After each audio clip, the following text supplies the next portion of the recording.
Welcome back. This next example that we want to cover a slight variation to the initial basic box setup, where we have a standout selection and another group of common runners 6, 7 and 8. So we're going to have 5 for first, 6, 7, 8 for second and third per our standard ABC setup, and then we'll be able to vary the combination. So maybe we have BAC to have 6, 7, 8 at the top, and then 5 second and 6, 7, 8 for third, and so forth. So we ended up with exotic group A at the bottom with AB at the top. So we'll go into the setup on the Saddlesoft system to have a look at how we get all this set up, and it's just a slight variation to what we already had. So let me just go here. So at the moment, under exotic system A, the base system A, we've got 5, 6, 7 and 8. Now again, I'll leave that intact. I'm not going to change it. We'll play around more with the other systems to make sure we set those up correctly. So I'll go into system this, so that we're going to use B, C and D here to show what we'll do here.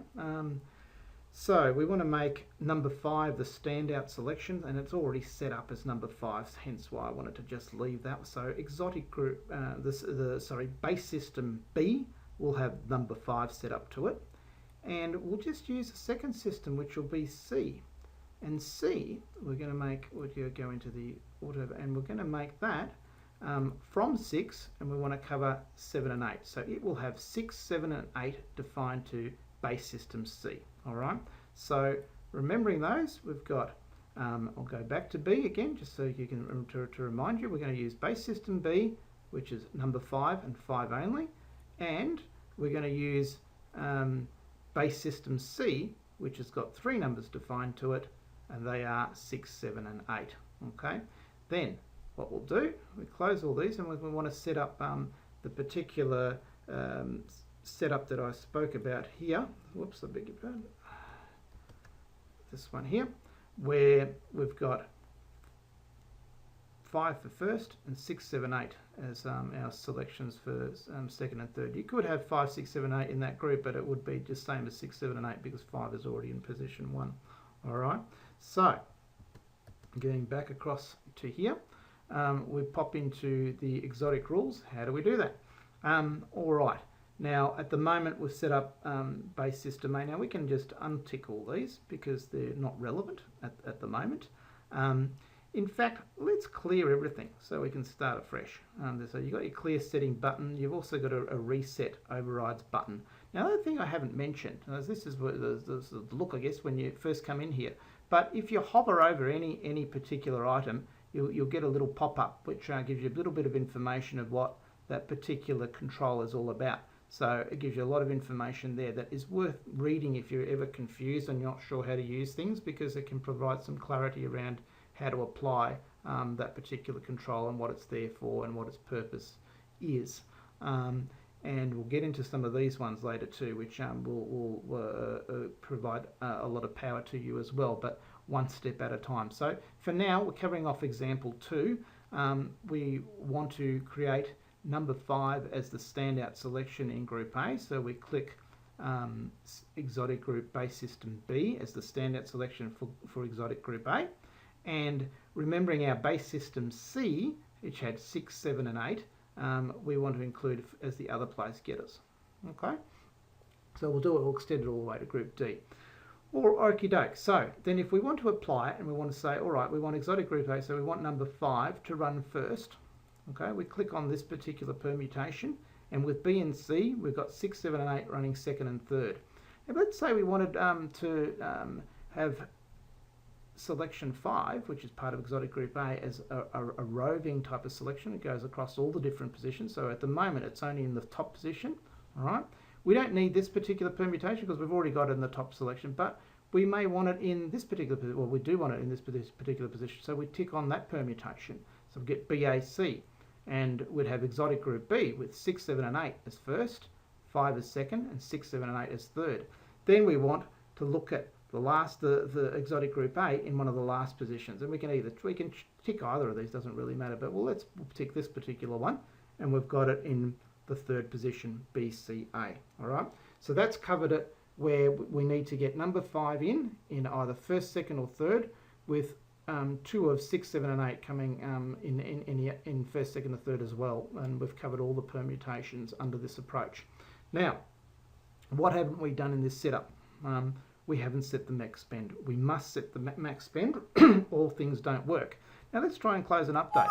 It warns us here that selected activated exotic permit must have a bet amount greater than 0. So that's what I was talking about, and I just wanted to show you the warning that comes up. So it's not allowing you to close this window with any of these particular permutations selected without the corresponding bet amount. So if I go into trifecta, which is what I'm looking at there, and I pick, I don't know, we'll pick an amount. We'll say it's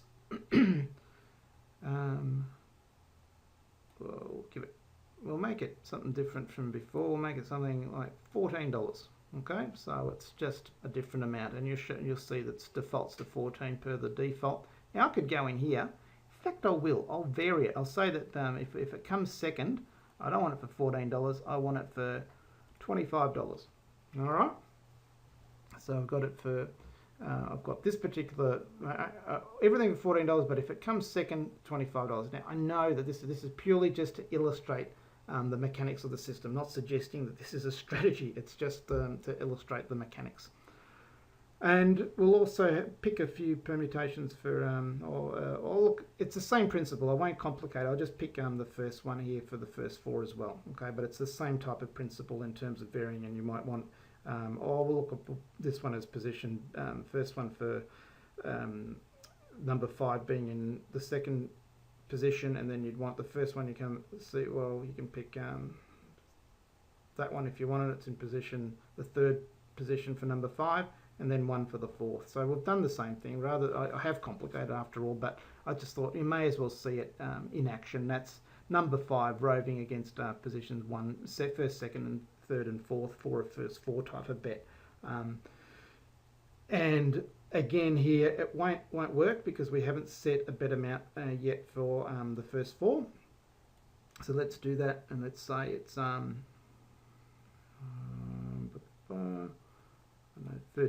Now what I haven't done here, and really it's your flexi percent, I'm just assuming it's at 100%, but you can go and you can make it 10%, 5%, whatever you like, but it, the maximum spend it'll apply is that particular spend. If the calculated spend is greater than the maximum, it'll only apply the maximum. But you may want to bet very low percentages, and if it works out and it's above the minimum, it will transact at that low percentages for you.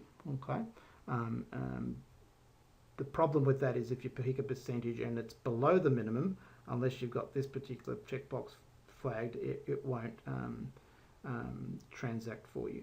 Okay, but we'll get into that later. I don't want to complicate things, and I know I am, and so please don't worry about what I've just wanted to allude to it, but it's not something I want you to focus on right now. Focus instead on the actual setup for example 2, which we've got base group B for first, with base group C for second, third, and fourth positions for exotic groups B, C, and D, and then we've taken all the different permutations to cover it so that it's a roving type of selection for the different positions. So you want number 5 to come first, second, or third, with the other positions filled by the remaining selections in Group C. Okay, so hopefully that makes sense. We'll come back shortly.